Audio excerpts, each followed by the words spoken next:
நீங்கள் பார்த்து கொண்டிருப்பது உங்கள் ஜாஷுவா டிவி. சகல ஜனங்களுக்கும் நற்செய்தி.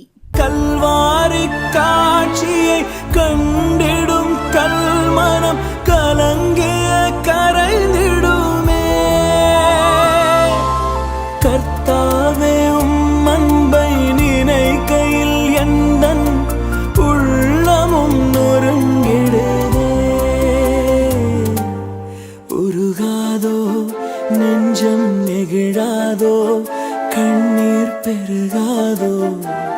ராஜா இயேசு ராஜா, ராஜா இயேசு ராஜா. கர்த்தருடைய பரிசுத்த நாமத்து மகிமை. ஆண்டவர் ரட்சகருமாக இருக்கிற இயேசு கிறிஸ்துவின் நாமத்தினால் சிலுவை தியானம் அந்த நேரத்திலே சந்திப்பதிலே மிகுந்த சந்தோஷம். ஆண்டவராயிருக்கிற இயேசு கிறிஸ்து அவர் உபத்திரவத்தை அனுபவித்த அந்த நாட்களை நாம் நினைவு கூர்ந்து அவர்கள் ஆண்டவர் தன்னை தாழ்த்தின ஆண்டவராயிருக்கிற இயேசு கிறிஸ்து அவர் உபவாசம் இருந்து ஜெபித்த நாட்களாகவும் நாம் என்ன செய்து வருகிறோம். இந்த நாட்களிலே நாம் ஜெபித்து வருகிறோம், தியானித்து வருகிறோம். கர்த்தருக்கு மகிமை உண்டாகட்டும். அதன் பிரகாரமாக இந்த நாளிலும் ஒரு சிலுவை தியானம். ஆண்டவராயிருக்கிற இயேசு கிறிஸ்து இந்த சிலுவை மரத்தை அவர் சுமந்ததை நாம் வேதத்தில் என்ன செய்திருக்கிறோம், பார்க்கிறோம். இந்த சிலுவை மரணம் பயங்கரமானது, கொடூரமானது. சிலுவை அது வரைக்கும் அவமானத்தின் சின்னமாக இருந்தது. இந்த சிலுவையானது கொடூரமானதாக இருந்தது, எல்லாராலும் பயப்படத்தக்க விதமாக இருந்தது. இன்றைக்கு சமாதானத்திற்கு காரணமாக என்ன செய்திருக்கிறது, மாறியிருக்கிறது. இதற்கு காரணம் இயேசுவின் இரத்தமானது இந்த சிலுவையிலே சிந்தப்பட்டபடினால், இயேசு கிறிஸ்து அந்த சிலுவை சுமந்தபடினால் இப்படி மாற்றப்பட்டிருக்கு. வேதம் சொல்கிறது, மரத்திலே தூக்கப்பட்ட எவனும் சபிக்கப்பட்டவன் என்று வேதத்தில் எழுதப்பட்டிருக்கு. அதனால் நீங்களும் நானும் ஆசீர்வாதமாக மாறுவதற்காக கிறிஸ்து சபிக்கப்பட்டார். அவர் பரிசுத்தராக இருந்தாலும் தன்னை பாவத்தின் சம்பளமாகிய மரணத்திலே ஊற்றினார். அதற்கு காரணம் நீங்களும் நானும் பரிசுத்தமாக வேண்டும் என்கிறதற்காகவே. ஆனபடினால் கர்த்தருடைய பிள்ளைகளாக இருக்கிறதான நாம இந்த சிலுவை தியான இந்த நேரத்திலே ஆண்டவராக இருக்கிற இயேசு கிறிஸ்து சிலுவையிலே சகித்த காரியத்தை குறித்து தியானிப்போம். அது உங்களுக்கும் எனக்கும் உங்களுடைய ஆவிக்குரிய வாழ்க்கைக்கு ரொம்ப முக்கியமான காரியம். இது ஏதோ சடங்காச்சாரமானது, பாரம்பரியத்தை சார்ந்த ஒரு நடவடிக்கைகள், இதெல்லாம் நாம் செய்யக்கூடாது என்று நினைக்க வேண்டாம். நீங்கள் எதை செய்தாலும் தேவநாம மகிமைக்காக என்ன செய்யும். நம்முடைய ஆவிக்குரிய வாழ்க்கை கர்த்தருக்கு உகந்ததாக, அவருக்கு பிரியமானதாக இருக்குமானால் அதை செய்கிறதற்கு நாம் நம்மை ஒப்பு கொடுக்க வேண்டும். நம்முடைய ஆவி, ஆத்மா, சரீரம் தேவனுக்கு உகந்ததாய் மாற வேண்டும். ஆனால் அப்படினால் இந்த நாட்களை நாம் விசேஷிப்போம், நாட்களில் அதிகமாக ஜெபிப்போம். இது தவறல்ல, இதை நாம் அனுசரிப்பது குற்றம் அல்ல. கர்த்தருக்கு மகிமை உண்டாகட்டும். ஆனால் அப்படினால் இந்த நாட்களிலே உங்களை சில காரியங்களை ஒருத்தல் பண்ணி, பொருத்தனை செய்து, வெறுத்து, அவைகளை இச்சைக்கு நம்முடைய மாம்சம் மனசு விரும்புகிற பிரகாரமான காரியங்களை நிறைவேற்றாத செயல்களை செய்வது ஆண்டவருக்கு பிரியமானது. இந்த நாட்களை நீங்கள் செய்கிறதை நினைத்து நான் தேவனை துதிக்கிறேன். கர்த்தரும் உங்களை ஆசீர்வதிப்பாராக. உங்களுடைய பாஸ்டர் அவர்கள், நல்லிலியா ஜெபட்டின் ஸ்தாபகர் பாஸ்டர் ஜே சேரல தம்பி ஐயா அவர்கள் இந்த 2 காலங்களிலே எப்பொழுதுமே அவர் 40 நாட்கள் உபவாசம் இருந்து ஜெபிப்பார். ஒவ்வொரு வருடமும் அவர் ரட்சிக்கப்பட்ட நாட்களிலிருந்து ஆமென், கர்த்தருக்கு மகிமை உண்டாகட்டும். வருடம் இந்த 40 நாட்கள் உபவாசத்தோடு ஜெபிக்கிறது வழக்கம். எங்கள் சபையில் இருக்கிற பிள்ளைகளும் அப்படியாக ஜெபிப்பார். அப்படினால் இது தவறல்ல. எங்களை நடத்தின என்னுடைய ஊழியக்காரர் அவர்கள் அதை பின்பற்றினபடினால் நான் அதை ஒரு நாளும் குறை சொல்லுவதில்லை. இது தேவனுக்கு பிரியமானது. கர்த்தருக்கே மகிமை உண்டாகட்டும். அந்த சிலுவை தியானத்திலே நாம் பார்க்கக்கூடியதான ஆசீர்வாதமான ஒரு காரியத்தை நாம் தியானிக்கணும். ஏனென்றால் ஆண்டவர் நமக்காக செய்தது எல்லாமே நமக்காக தான், அவருக்காக இல்லை. என்றால் வேதம் சொல்லுகிறது, அவர் நமக்காக யாவையும் செய்து முடியும். அவர் சிலுவையிலே அவர் செய்து முடித்திருக்கிறார். வேதம் சொல்லுகிறது, அவர் முடித்தார், முடிந்தது என்று என்ன செய்தார் சொன்னார். உங்களுக்காக எனக்காகவும் என்ன செய்ய வேண்டுமோ அதை அனைத்தையும் ஆண்டவர் என்ன செய்திருக்கிறார், செய்து முடித்திருக்கிறார். அதை நினைத்து நான் தேவனை துதிக்கிறேன். கர்த்தர் உங்களை ஆசீர்வதிப்பாராக. கர்த்தருக்கே மகிமையும் கனமும் துதியும் உண்டாகும். சிலுவை தியானம் அதில் நாம் தியானிக்கக்கூடியதான காரணம். இதுவரைக்கும் பயங்கரமாக பார்க்கப்பட்ட இந்த சிலுவை, கொடூரமாக பார்க்கப்பட்டதான இந்த சிலுவையானது இப்பொழுது பரிசுத்தத்தின் சின்னமாக என்ன செய்திருக்கிறது, மாறி இருக்கிறது. தேவனுக்கு பிரியமான ஒரு காரியமாக என்ன செய்திருக்கிறது, மாறி இருக்கு. இதற்கு காரணம் இயேசு கிறிஸ்து அந்த சிலுவையை சுமந்தபடினால், இயேசு கிறிஸ்து அந்த சிலுவையிலே தன்னுடைய ஜீவனை கொடுத்தபடினால் அது பரிசுத்தமாக்கப்பட்டிருக்கிறது. ஆனபடினால் இந்த சிலுவை தியானத்திலே நீங்களும் அவருடைய பாடுகளை நினைவு கூறுங்க. இன்னைக்கு பாடுகளை நினைவு கூறுகிறது இன்னைக்கு பிரியமல்ல. இன்னைக்கு சந்தோஷப்பட வேண்டும், ஆட வேண்டும், பாட வேண்டும் என்று எல்லாரும் விரும்புகிறார்கள். அவன் கர்த்தருக்கு கிறிஸ்தவ வட்டாரங்களிலே இன்றைக்கு பாடலும் துதியும் ஆராதனையும் இன்னைக்கு எப்படி இருக்கிறது என்று சொன்னால், அது எல்லாரும் ஆரவாரம் பண்ணுகிற காரியத்தையே சொல்லப்பட்டிருக்கிறது, சந்தோஷப்படுகிறதையே சொல்லப்பட்டிருக்கிறது. ஆனால் வேற சொல்வது, இப்பொழுது துக்கப்படுகிற நீங்கள் பாக்கியவான்கள் என்று எழுதப்பட்டிருக்கு. இப்பொழுது சந்தோஷமா இருங்கள்னு சொன்ன அதே ஆண்டவர் தான் இப்பொழுது துக்கப்படுகிற நீங்கள் யாரு, துயரப்படுகிற நீங்கள் பாக்கியவான்கள் என்று எழுதியிருக்கிறார். அதனால ரட்சணியத்தின் சந்தோஷத்தை தந்த அவரே துக்கப்படுகிறது, துயரப்படுகிறவர்கள் பாக்கியவான்கள் எழுதினதற்கு காரணம், ஆண்டவர் உங்களுக்காக எனக்காகவும் அவர் தன்னுடைய ஜீவனே என்ன செய்திருக்கிறார், தந்திருக்கிறார். இந்த உலகத்தினுடைய அனுத்தியமான பாவ சந்தோஷங்களிலே நாம் மகிழாதபடி நாம் எச்சரிக்கையா இருக்க வேண்டும். இன்னும் ஆராதனைகளையும் துதிகளையும் பாடல்களையும் இன்னைக்கு அநேக விதமாய் எப்படி மாற்றிவிட்டார்கள் என்று சொன்னால், கர்த்தருக்கு ஸ்தோத்திரம், தன்னுடைய மனசு மாம்சம் விரும்புகிறதை, தன்னுடைய உற்சாகத்தை, தன்னுடைய சரீரத்தினுடைய களிப்பை காட்டுகிறதாக இன்னைக்கு மாற்றிவிட்டார். அந்த உணர்ச்சி வசப்படுகிற காரியத்தை என்ன செய்தாங்க, மாற்றினாங்க. முந்தி இந்த நாட்களில் கிறிஸ்தவர்கள் ட்ரம் அடித்து வேகமாய் பாடுகிறதையும் பாடின வரிகளையே மீண்டும் மீண்டும் பாடுகிறதையே உணர்ச்சி வசப்படுத்த வைக்கிறார்கள் சொன்ன அதே கூட்டம் இன்னைக்கு என்ன செய்ய ஆரம்பிச்சிட்டாங்க, ஆரவாரம் பண்ண, ஆட, குதிக்க, டான்ஸ் ஆட, விதவிதமான லைட்டுகளை பயன்படுத்தி டிஸ்கோத்திக்கு போல இன்னைக்கு நடந்து கொண்டிருக்கிறாங்க. இந்த உணர்ச்சி வசங்களை இன்னைக்கு ஜனங்களுக்குள்ளே என்ன செய்துட்டு இருக்கிறாங்க. அவைகள் பரிசுத்தத்துக்கு ஏதுவாக இருந்தது, அவைகள் ஒருமனப்படுகிறதற்கு ஏதுவாக இருந்தது, பாடப்படுகிற அந்த வார்த்தைகளை கவனிக்கிறதற்கு ஏதுவாக இருந்தது. ஆனால் இன்றைக்கோ அந்த நட்சத்திர பிரசங்கியாரை, அந்த டான்ஸ் ஆடுகிற எல்லாரையும் டான்ஸ் ஆட வைக்கிற பிரசங்கியாரை கவனிக்கிற விதமாக இருக்கிறது. ஆனால் நீங்களும் நானும் தேவனுடைய சமூகத்திலே இந்த சிலுவை தியானத்தில் இருப்பது ஒரு மிகுந்த ஒரு ஆசீர்வாதம். நீங்கள் அதை இந்த பாடுகளை நினைவு கூறுங்க. ஆண்டவர் சொல்லியிருக்கிறார், வீடுகள் தோறும் என்ன செய்தார்கள், அப்பம் விட்டார்கள் என்று எழுதப்பட்டிருக்கிறது. இயேசு கிறிஸ்து சிலுவிலே தன்னுடைய இரத்தத்தை சிந்தினாரே, தன்னுடைய மாம்சத்தை பிற்கிறதற்கு ஒப்பு கொடுத்தாரே, அந்த ராபோஜன ஆராதனையை அனுதினமும் அனுசரித்து வந்தார்கள் என்று வேதத்தில் எழுதப்பட்டிருக்கிறது. அந்த அளவுக்கு எல்லாரும் அவரை நினைவு கூர்ந்து கொண்டே இருந்திருக்கிறார். ஏனென்றால் அவர் ராபோஜன ஆராதனை நடத்தும் போது அவர் சொன்ன வார்த்தை, என்னை நினைவு கூறும்படி இதை செய்யுங்கள் என்று சொன்னார். அவரை நினைவு கூறுகிற ஒரு ஆராதனை அது அனுதினமும் நடந்திருக்கிறது. யோசித்து பாருங்க. ஏனென்றால் அவருடைய பாடுகளை எல்லாரும் நினைவு கொண்டு கொண்டே இருக்கிறாங்க, அவருடைய பாடுகளை நினைச்சுக்கிட்டே இருந்திருக்கிறாங்க. இன்னைக்கு சில குறிப்பிட்ட நாள் மட்டும் நினைக்கிறோம், இந்த 2 காலத்தில் நினைக்கிறோம், அதுக்கப்புறம் ராபோஜன ஆராதனைக்கு என்ன செய்கிறோம், நினைக்கிறோம். அதே இப்போ ராபோஜனம் கிடையாது எல்லாருக்கும். இன்னைக்கு அது ராபோஜனமாக இல்லாமல் இரவு நடக்காமல் அது திரு விருந்து என்ன செய்துட்டு மாறிட்டு ஸ்பெஷல் விருந்துன்னு என்ன செஞ்சிட்டாங்க, மாற்றிட்டாங்க. ஆனால் வேதத்தில் திரு விருந்துங்கிற வார்த்தை இல்லை, ராபோஜனம் என்றுங்கிற வார்த்தை என்ன செய்யப்பட்டிருக்கிறது, எழுதப்பட்டிருக்கிறது. அதனால் என்னுடைய பாசையா அவர்கள் எப்பொழுதும் என்னுடைய சபையிலே ராபோஜனம் தான் நடத்தியிருக்கிறாங்க. இரவு தான் நடத்துவாங்க, அதாவது பகலில் என்ன செய்ய மாட்டாங்க, நடத்த மாட்டாங்க. கர்த்தருக்கு ஸ்தோத்திரம். ஒருவர் கால்களை ஒருவர் கழுவ வேண்டும் என்று வேதத்தில் எழுதப்பட்டிருக்கிறது. ஆண்டவரும் போதகருமாக இருக்கிற நானே உங்கள் கால்களை கழுவுனது உண்டானால் நீங்களும் ஒரு கால்களை என்ன செய்யுங்கள், ஒருவர் கால்களை கழுவிதான் அல்லேலூயா ஜெபத்தினுடைய ஊழியத்தில் இருக்கிற ஒவ்வொருவரையும் என்னுடைய பாசையா அவர்கள் ஆண்டவர் தனக்கு தந்த நடத்தின்படி நடத்தினார்கள். அதே போல இந்த வார்த்தையை கேட்கிற நீங்களும் அப்படி நடக்க வேண்டும் என்று நான் உங்களை அன்பாய் கேட்கிறேன். கர்த்தர் உங்களை ஆசீர்வதிப்பார். இந்த ராபோஜன ஆராதனையிலே அவருடைய சிலுவை மரணத்தை நாம் என்ன செய்கிறோம், இந்த பாடுகளை நினைவு கூறுகிறோம். அவர் அடிக்கப்பட்டதை, நொறுக்கப்பட்டதை, அவருடைய வஸ்திரம் உரிந்து கொள்ளப்பட்டதை, அவருடைய சிரசின் மேல் முள்கிரீடம் தரிக்கப்பட்டதை, அனைத்து இரத்தத்தையும் சிந்தி அவர் தன்னுடைய ஜீவனை கொடுத்ததை நாம் என்ன செய்கிறோம், அதை நாம் நினைவு கூறுகிறோம். ஆண்டவரும் அதை விரும்புகிறார்.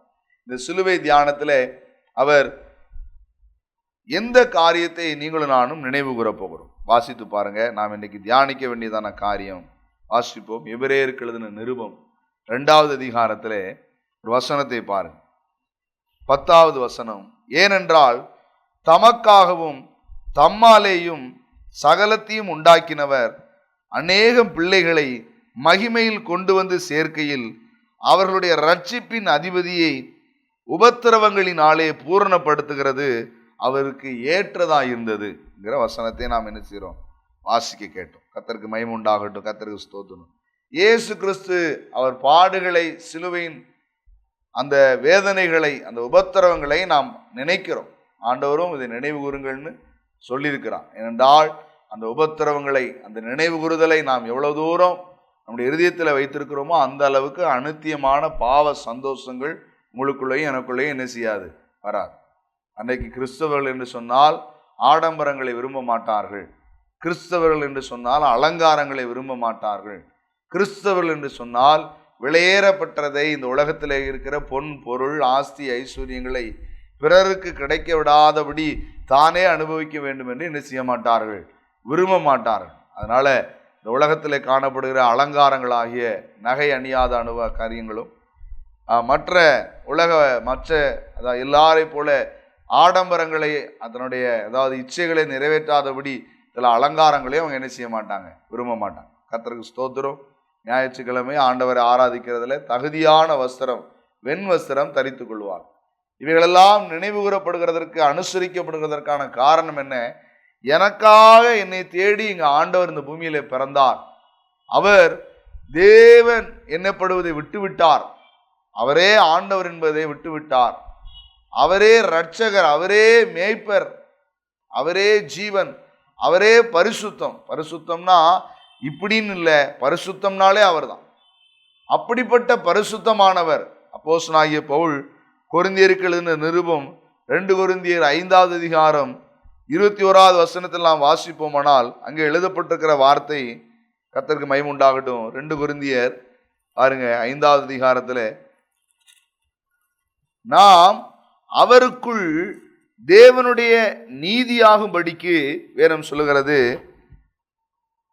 பாவம் அறியாத அவரை நமக்காக பாவமாக்கினார் என்று என்ன செய்யப்பட்டிருக்கிறது? எழுதப்பட்டது. நாம் அவருக்குள் நீதியாகும்படி, எல்லாமே நமக்காக தான் அவர் செய்திருக்கிறார். அப்போ பாவம் அறியாதவர், தீமையை பார்க்க மாட்டார், சுத்த கண்ணன், பரிசுத்தர். அவர் மேல உலகத்தின் பாவமெல்லாம் சுமத்தப்பட்டிருக்கிறது. இதற்கு காரணம் என்னன்னு கேட்டா, நாம பரிசுத்தமாகிறதற்காக. அப்போ அவருடைய பாடுகளை நாம நினைவுகூர கர்த்தருக்கு ஸ்தோத்திரம். நாம் இந்த உலகத்திலே காணப்படுகிற பாவ சந்தோஷங்களை வெறுக்கிறதற்கு, பிசாசின் தந்திரங்களை வெறுக்கிறதற்கு, பண ஆசையை வெறுக்கிறதற்கு, பொருள் ஆசையை வெறுக்கிறதற்கு, பட்டம் பதவி பெயர் புகழை வெறுக்கிறதற்கு இவைகள் நமக்கு ரொம்ப பிரயோஜனமானது. என்ன? கிறிஸ்து உபத்திரவத்தை இந்த சிலுவையிலே அவர் சகித்ததை நாம் பார்க்கிறோம். இந்த சகித்து கொண்டதான இந்த உபத்திரவத்தின் மூலமா நாமும் என்ன செய்வோம் பாருங்க, இந்த உலகத்தின் பாவத்தை என்ன செய்ய முடியும்? நமக்குள்ளே சேராம, கரைபடுத்தாம, நாம் மாசற்றவளா இருக்கிறதற்கு, கற்புள்ளவளா இருக்கிறதற்கு இது நமக்கு ரொம்ப அத்தியாவசியமானது. தகுதியான வஸ்திரம் தரிக்க ஆரம்பித்து விடுவோம். மற்ற உலக இன்பங்களிலே நாம் பிரியப்பட மாட்டோம். கேளிக்கைகளிலே, பரியாசக்காரர்களோட, துன்மார்க்கர்களோட, அநித்தியமான பாவ சந்தோஷத்தை விரும்புகளோட நாம் ஐக்கியம் கொள்ள மாட்டோம். அவர்களோடு இருக்கவும் விரும்ப மாட்டோம். காரணம் என்னன்னா, நம்முடைய நினைவுகள் எப்போதும் கிறிஸ்துவை, அவருடைய பாடுகளையே நினைவு கூறுகிறதுனால இவைகளெல்லாம் நம்மை சேதப்படுத்த முடியாது. அதனால தான் ஆண்டவர் சொல்லியிருக்கிறார், என்னை நினைவு கூறும்படி இதை செய்யுங்கள் என்று என்ன செய்தார்? திருவலம் பற்றினார். அவரை நாம் நினைவு கூறும்போது என்ன நினைவு கூறுகிறோம்? அவருடைய உபத்திரவத்தை என்ன செய்கிறோம்? ஏன் அவர் எனக்காக பாடுபட்டார், ஏன் எனக்காக அடிக்கப்பட்டார், ஏன் எனக்காக நொறுக்கும், அதே பார்க்கணும், அதே சிந்திக்க வேண்டும். இதுல 2 காரியம் சொல்லப்பட்டிருக்கிறது. எபிரேயர் 2:10. ஏன் அவர் உபத்திரவப்பட்டார், ஏன் அவர் உபத்திரவத்திற்கு ஆளாக்கப்பட்டார், ஏன் அவர் உபத்திரவத்தை சகித்தார், ஏற்றுக்கொண்டார் என்று எழுதப்பட்டிருக்கிறது. என்ன அப்படின்னு கேட்டா, ஒன்று, மகிமையிலே நம்மை அவரோடு கூட என்ன செய்கிறதற்காக கொண்டு வருகிறதற்காக. 2 எபிரேயர் 2:10 அநேகம் பிள்ளைகளை மகிமையில் கொண்டு வந்து சேர்க்கையில் என்று நாம் என்ன செய்கிறோம், வாசிக்கிறோம். ஆண்டவர் ஏன் உபத்திரவத்தை ஏற்றுக்கொள்கிறார் அப்படின்னு கேட்டால், கர்த்தருக்கு மகிமை உண்டாகட்டும், நாம் மகிமையிலே கொண்டு வந்து என்ன செய்ய வேண்டும், சேர்க்கப்பட வேண்டும். மரணத்தில் அல்ல, நாம் நரகத்திலே சேர்க்கப்பட்டு விடக்கூடாது. ரட்சிக்கப்பட்ட நமக்காக, அதாவது மகிமை பரலோகம் என்ன செய்யப்படுகிறது, ஆயத்தமாக்கப்படுகிறது. ஆண்டவர் வலது பரிசத்தில் இருக்கிற கூட்டத்தை பார்த்து சொல்லுவாராம், வாருங்கள் என் பிதாவினால் ஆசீர்வதிக்கப்பட்டவர்களே, உலக தோற்றம் முதற்கொண்டு உங்களுக்காக ஆயத்தம் பண்ணப்பட்ட ராஜ்யத்தை என்ன செய்து கொள்ளுங்கள், சுதந்திரித்துக் கொள்ளுங்கள் என்று சொல்லுவார். அப்போ உங்களுக்காக எனக்காகவும் ஒரு மகிமை இருக்கிறது. அது என்ன, ராஜ்யம், தேவனுடைய ராஜ்யம் இருக்கிறது. அந்த மகிமையிலே நாம் சேர்த்து கொள்ளப்பட வேண்டும். இதற்காகவே அவர் உபத்திரங்களை என்ன செய்திருக்கிறார், சகித்திருக்கிறார், ஏற்றுக்கொண்டிருக்கிறார். நல்ல கவனிங்க. முதல் காரியம், இயேசு கிறிஸ்து அவர் உபத்திரவப்பட்டதுக்கு காரணம் உங்களை என்னையும் மகிமையிலே சேர்க்கிறதற்காக. இந்த சிலுவையை சுமந்ததற்கு காரணம் மகிமையிலே சேர்த்து கொள்ளப்படுகிறதற்காக. கர்த்தருடைய நாமத்திற்கு மகிமை உண்டாகட்டும். இந்த காரியத்தை அநேகரால விளங்கி கொள்ள முடியாது. நல்ல கவனிக்கணும். சிலுவை மரணத்தை, அந்த மரத்தை நாம் இன்னைக்கு பார்க்கிறோம். 4 முனைகளை கொண்டதை நாம் என்ன செய்கிறோம், பார்க்கிறோம். இதில் எந்த ஒரு காரியத்தையும் இது இதோட சம்பந்தப்பட்டதுன்னு நம்மளால என்ன செய்ய முடியாது, ஒரு காரியத்துக்கு வரவே முடியாது. நல்லா கவனித்து பார்த்தீங்கன்னா, கீழே இருந்து வருகிறதான அந்த மரம் ஒரே மரமாக இருந்திருக்கும், சைடில் வைக்கப்பட்டுக்கிற 2 துண்டுகளும் தனியாக ஒட்ட வைக்கப்பட்டிருக்கும் அப்படிங்கிற மாதிரி ஒரு சிலர் சொல்லுவாங்க. இன்னொரு சிலர் சொல்லுவாங்க, இல்லை அப்படி இல்லை, கீழே இருந்து வந்தது தான் இப்படி இருக்கும், இப்படி வச்சுருந்தாங்க, மேலே அவருடைய தலை இருந்தது, அதனால் மேலே தான் ஒட்ட வைக்கப்பட்டிருந்தது, சைடில் கீழே இருந்து வந்து இப்படி வி மாதிரி இப்படி விரிஞ்சிருந்தது அப்படின்னு சொல்லி என்ன செய்கிறாங்க. கீழே இருந்து வந்து இப்படி பிரிஞ்சதான் 2 மும்முனைகள் உண்டானதாகவும் மேலே ஒரு முனைகள் ஒட்டப்பட்டதாகவும் சொல்கிறாங்க. இல்லை நேராக இருந்தது, இந்த பக்கம்தான் 2 முனை ஒட்டப்பட்டதுன்னு என்ன செய்கிறாங்க, சொல்கிறாங்க. கர்த்தருக்கு ஸ்தோத்திரம், கர்த்தருக்கு மகிமை உண்டாகட்டும். ஆனால் நீங்களும் நானும் இந்த சிலுவை தியானத்தில், இந்த சிலுவையினுடைய அந்த மரத்தில் தியானிக்க வேண்டியது என்ன தெரியுமா, கர்த்தருக்கு மகிமை உண்டாகட்டும். இந்த பூமியிலே பிறந்த எல்லா மனிதனையும் பரலோகத்திலே கொண்டு சேர்க்கிறதற்காக கிறிஸ்துவானவர் அவர் என்ன செய்து கொண்டார், எல்லா மனுஷனுடைய பாடுகளையும், எல்லா மனுஷனுடைய பாவங்களையும், எல்லா மனுஷனுடைய அக்கிரமங்களையும், அவனுடைய நியாய தீர்ப்புகளையும் ஆக்கினையும் தன்மேல் என்ன செய்து கொண்டார், ஏற்றுக்கொண்டார். கர்த்தருக்கு ஸ்தோத்திரம், கர்த்தருக்கு மகிமை. இதில் இருக்கிற இந்த 2 இதிலிருந்து வந்த ஒரே தடி என்றும் இது 2 ஒட்ட வைக்கப்பட்டது என்றும் சொல்லப்படுகிறதே, இல்லை இப்படி இருக்கிற தடி என்றும் மேலே ஒட்ட வைக்கப்பட்டது என்று சொல்லப்படுகிறதே, இந்த வித்தியாசம் முக்கியமல்ல, இவைகள் பெரிதாக எண்ணப்படவில்லை. கர்த்தருக்கு ஸ்தோத்திரம். முழுவதுமாக மரமே என்னப்பட்டது, சபிக்கப்பட்டது. வேற சொல்லுகிறது, மரத்திலே தூக்கப்பட்ட எவனும் என்ன செய்யப்பட்டவன், சபிக்கப்பட்டவன் என்று எழுதப்பட்டிருக்கிறது. அப்போ முழுவதுமாகவே சாபம்தான் அவர். அதனால தான் பவுல் சொல்லுகிறார், பாவம் அறியாத அவர் நமக்காக என்ன செய்தார், பாவமானார் என்று எழுதியிருக்கிறது. கர்த்தருக்கு மகிமை உண்டாகட்டும். முழு அவருடைய அவர் முழுவதுமாக பரிசுத்தம் என்று தீர்க்கதரிசியில் எழுதப்பட்டிருக்கிறது. உன்னுடைய கற்பத்திலே உருவாகிறது பரிசுத்தம். ஆனால் இன்றைக்கோ அந்த சிலுவையில் இருக்கிறவர் பாவம். யோசித்து பாருங்க. பரிசுத்த ஆவியானவர் மேகத்திலே வந்து நிழலிடுவார், அப்பொழுது நீ கற்பத்தியாவாய், உன் கற்பத்தில் இருக்கிறது பரிசுத்தம். இன்றைக்கு அந்த பரிசுத்தம் இந்த சிலுவையின் மரணத்திலே எழுதப்பட்டிருக்கிறது பாவம் என்று எழுதப்பட்டிருக்கு. பாவம் அறியாத அவர் என்னவானார், முழு பாவமானார். அதனால தான் ஏசாயாவில் எழுதப்பட்டிருக்கிறது, மனுஷர் விரும்பத்தக்க ரூபம் அவரிடத்தில் இல்லை, அந்த கோலமானார் என்று எழுதப்பட்டிருக்கிறது. பாவமாயிட்டாராம், முழுவதும் பாவமாயிட்டார். அந்த மரம் முழுவதும் எப்படி சபிக்கப்பட்டதோ அதே போல அவர் முழுவதும் யாராயினார், பாவமானார். இந்த உபத்திரவம் எதற்காக, உங்களை என்னையும் பரிசுத்தமாக நாம் மகிமையிலே சேர்த்துக் கொள்கிறதற்காக. இன்னொரு காரியம் என்ன, கர்த்தருக்கு மகிமை, அவர் உபத்திரவப்பட்டது இவ்வளவு தூரம் அவர் பாவமாகவே மாற்றப்படுகிறதற்கு, இந்த உபத்திரவங்களை சகித்ததுக்கு காரணம் அவர் பூரணரானார். கர்த்தருக்கு மகிமை உண்டாகட்டும். 2வது காரியம் எழுதப்பட்டிருக்கிறது, அவர்களுடைய ரட்சிப்பின் அதிபதியை உபத்திரவங்களினாலே பூரணப்படுத்துகிறது அவருக்கு எப்படி இருந்தது, ஏற்றதா இருந்தது. இவர் தேவகுமாரன், இவர் பரிசுத்தம் தான், இதுல மாற்றம் இல்லை. ஆனால் இதிலே பூரணம் இருக்கிறது. வாசித்தினால் அருமையான ஆபிரகாமை பார்த்து சொல்லுவார், உன் மகனை கொண்டு வந்து பலியிடு என்று. அவன் பலி செலுத்த கத்தியை தூக்கி உயர்த்துகிறான். அப்பொழுது எழுதப்பட்டிருக்கிறது, நீ இப்பொழுது கர்த்தருக்கு பயப்படுகிறேன் என்று அறிந்திருக்கிறேன். அப்ப இதுவரைக்கும் அவருக்கு ஆண்டவருக்கு பயப்படுறவனே இல்லையா? இல்ல, பூரணப்படுகிறது. செய்ய சொன்னதை முழுவதுமாக செய்து முடிக்கிறதுக்கு பேர் தான் அது. அவன் ஆண்டவர் சொன்னதை முழுவதுமாக முடிச்சான் பாருங்க.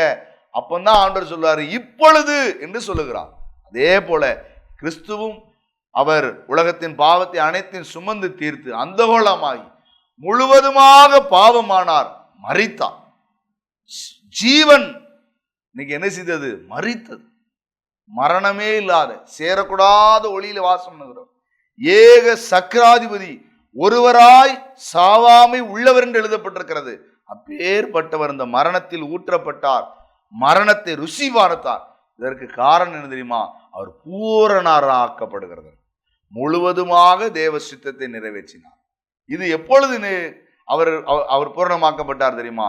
இந்த உபத்திரவத்தில். அப்படினாலே அவர் 2 காரியத்தை உபத்திரவத்தில் சிலுவையில செய்திருக்கிறார். உங்களை என்னையும் அவர் பரலோகத்திலே பிரஜைகளாய் மாற்றியிருக்கிறார். 2வது, அவர் பரிசுத்தம் என்றும் அவர் தேவகுமாரன் என்றும் அவரே ஆண்டவர் என்றும் நிரூபித்திருக்கிறார். இந்த பூரணராக்கப்பட்டது இந்த உபத்திரவங்களினால். இந்த உபத்திரவத்தை நீங்களும் நானும் அற்பமா எண்ணக்கூடாது. இந்த உபத்திரவம் உங்களுக்கு எனக்கும் இந்த உலகத்திலே உண்டு. இந்த உலகத்திலே உங்களுக்கு உபத்திரவங்கள் உண்டு, திடன் கொள்ளுங்கள், நான் உலகத்தை ஜெயித்தேன் என்று சொல்லியிருக்கிறார். அதனால உபத்திரவங்க வருகிற நீங்க தேவ பிள்ளைகளாக இருக்கிறீங்க. உபத்திரவப்படுகிற நீங்க உங்க மேல ஆண்டவர் பிரியமா இருக்கிறார். கர்த்தர் உங்களை ஆசீர்வதிப்பார். நன்றி. எங்கள் பரிசுத்தமும் கிருபை நிறைந்த எங்கள் அன்பின் பிதாவே, இயேசுவின் நாமத்தினாலே உம்மை ஸ்தோத்திரிக்கிறோம். நாங்கள் வாசித்த நம்முடைய வேத வசனத்துக்காக ஸ்தோத்திரம். இந்த சிலுவை தியானத்திலே ஆண்டவராயிருக்கிற இயேசு கிறிஸ்து உபவாசத்தோடு ஆண்டவரே பின்பராக அவர் ஆண்டவரே பட்ட பாடுகளை நினைவுறுகிற நாளை தந்தீர். ஆண்டவரே அவர் பட்ட உபத்திரவங்களை நாங்கள் ஒரு நாள் மறக்கக்கூடாது. தேவனை மறக்கிறவர்களே எச்சரிக்கையாயிருங்கள், அவர் உங்களை பீறி போடுவார் என்று வேதம் சொல்லுகிறது. ஐயா, இன்னைக்கு அநேகர் மறந்து அநித்தியமான பாவ சந்தோஷங்களில் உழன்று கொண்டிருக்கிறார்கள். ஐயா ஆண்டவரே, இவைகளெல்லாம் எங்களை விட்டு மாறட்டும். நமக்கு பிரியமானவர்களாக எங்களை மாற்றுங்க. எங்களை தாழ்த்தி பெருமையாக்குகிறோம். மகிமை கணந்துதி எல்லாம் இயேசுவுக்கு செலுத்துகிறோம். இயேசு கிறிஸ்துவின் நாமத்தில் வேண்டி ஜெபிக்கிறோம் ஜீவனுள்ள நல்ல பிதா. ஆமென். கர்த்தர் உங்களை ஆசீர்வதிப்பாராக. கர்த்தருக்கு மகிமை உண்டாகும்.